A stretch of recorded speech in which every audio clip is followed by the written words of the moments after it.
You probably know this guy. It's Captain Jean-Luc Picard from Star Trek.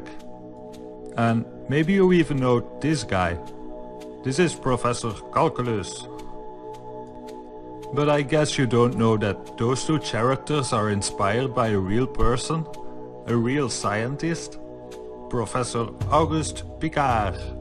This is a picture of him taken in 1932. I think he looks a little like Dirk Vriemhout, the first Belgian guy that went into space in 1992 at the age of 51. But this video is not about Dirk Vriemhout. This video is about a legit and real scientist. Auguste Piccard was a famous Swiss physicist, inventor and explorer. He did a lot of manned and unmanned hot air balloon flights to study Earth's upper atmosphere and cosmic rays. This was long before NASA existed. No one ever did experiments like that. He made big pressurized metal spheres to protect himself at high altitude. Massive hot air balloons took him over 10 miles into the sky, where he did different experiments. He painted one side of the sphere black, so that when it got too hot inside, they could rotate the black side towards the sun to make it colder again. A lot of things went wrong on the first trip. First of all, the German authorities tried to ban the flight because it was too dangerous. At the last minute they decided that helmets must be worn, so Professor Piccard improvised a little with materials he could find, which was fine for the Germans. During takeoff, the motor that was designed to rotate the black side towards the sun got damaged. This means that the explorers experienced temperatures up to 40 degrees Celsius. Because of a valve problem, they could not descend when they wanted and the trip took many more hours. The press pronounced the explorers dead, but a few hours later they landed safely. They reached an altitude of 16 kilometers or 10 miles. He did 2 flights and that made him the first man to witness the curvature of the Earth with his own eyes, according to this website of Bertrand Piccard, who is closely related to Auguste, because it's his grandfather. So, since I'm a flat earther, that makes this guy very interesting for me. I never knew about this guy, they never told me in school. I found out about him thanks to The Scarecrow on YouTube, because he uploaded a very interesting video. I suggest you all subscribe to Scarecrow. He is an awesome guy that makes very good music.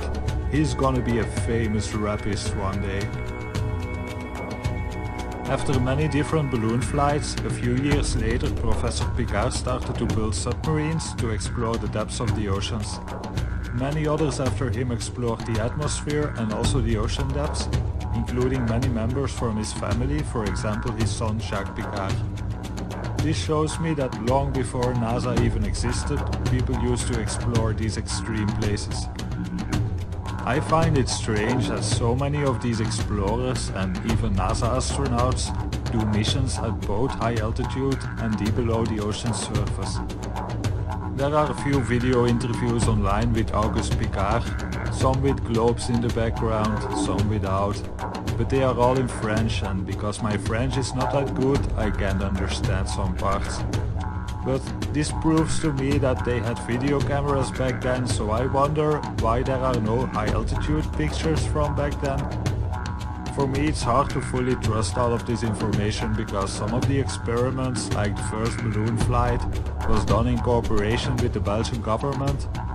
And most of you probably know that I don't trust governments. But still it's an interesting person to research and I hope some other people will look into him after this video. To finish this video, please watch this clip that discusses a TV commercial related to all of this. Here's where the world begins to mock us. The world knows. I can't believe that this commercial is going. The friends saw this on TV and had me watch it. This is where it gets really interesting. This is new. This is not something I shared last time. But this is a Hennessy. I guess this is scotch, or is it cognac, or what? I don't know. Some kind of fancy liquor. That's all right. It's fancy liquor. I never got to the real fancy stuff. right. But this is their commercial. Are we ready to play that commercial? Let's play the commercial, and then we'll talk about it. I want y'all to watch this closely. This is a true event that happened in 1931. The physicist, the Belgian, Swiss physicist, Auguste Picard. This is a true historic event, but they didn't present it in this commercial completely accurate. But we'll do that. But it's amazingly, once you realize what they're showing. Go ahead.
Belgian physicist who was also a friend of Albert Einstein and worked with Albert Einstein from time to time. This is a very intelligent man, PhD in physics, an engineer.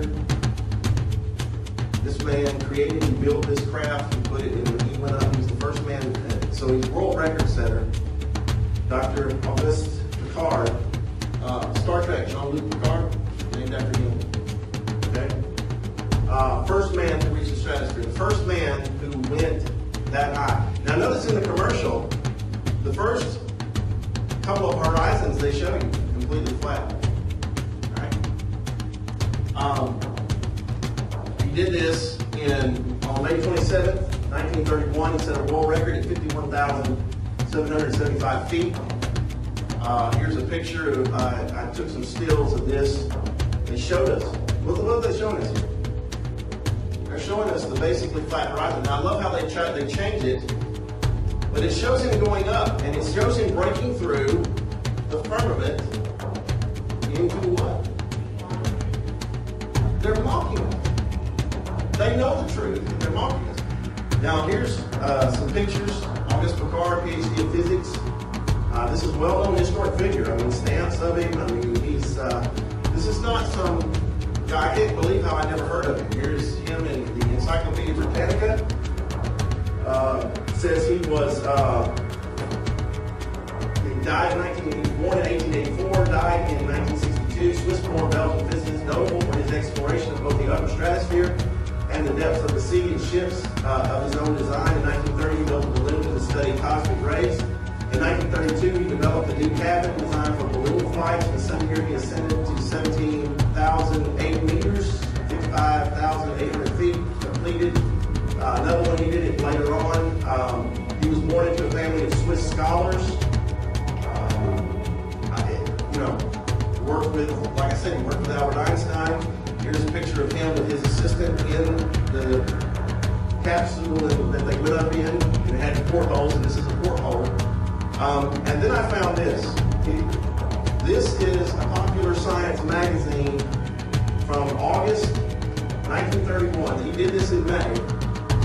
So just a few months after his ascent to a world record height, there was an article in there, 10 miles high in an airtight balloon.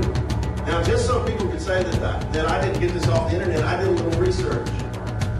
So I went on eBay and searched for Popular Science magazine, 1931, August edition. I found one. I paid $15 for this.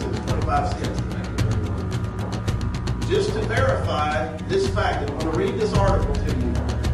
This is the testimony of a physicist, scientist, engineer, the first man to reach the stratosphere that height. His testimony of the shape of the earth. Can I read this to you? It's on page 23. This blew my mind. Just to verify. Is that the same article?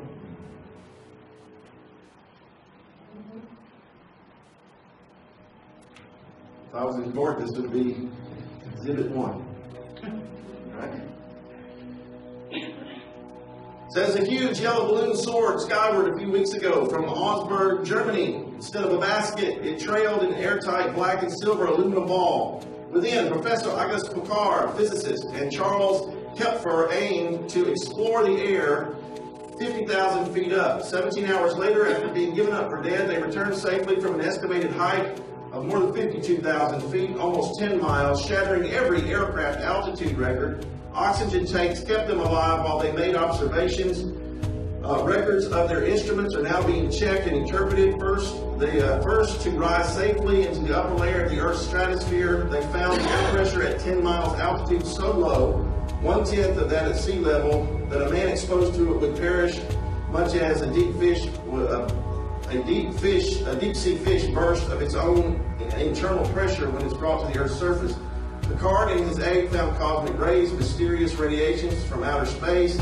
They thought, of course, far more powerful than the Earth's surface, and engaged their intensity. The explorers trapped samples of upper air, blue air, as Picard reported it to appear in cylinders.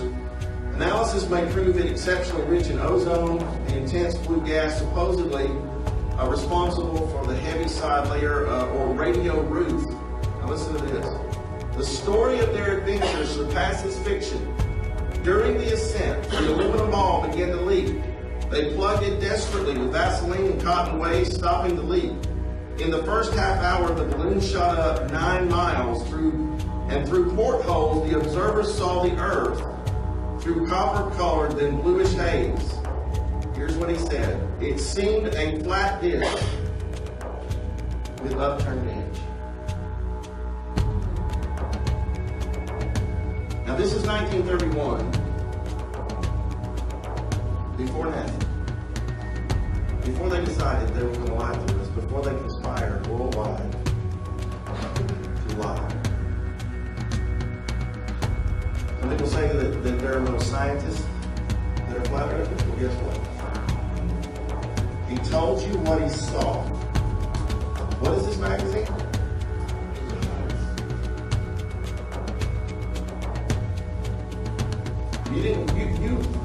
Why did we never hear that in our schools? I never heard of this man. Took an Illuminati commercial to make me look, who is this man? Just another picture of him. And just so you know, this is what I just read right here. It says it seemed a flat disc with upturned.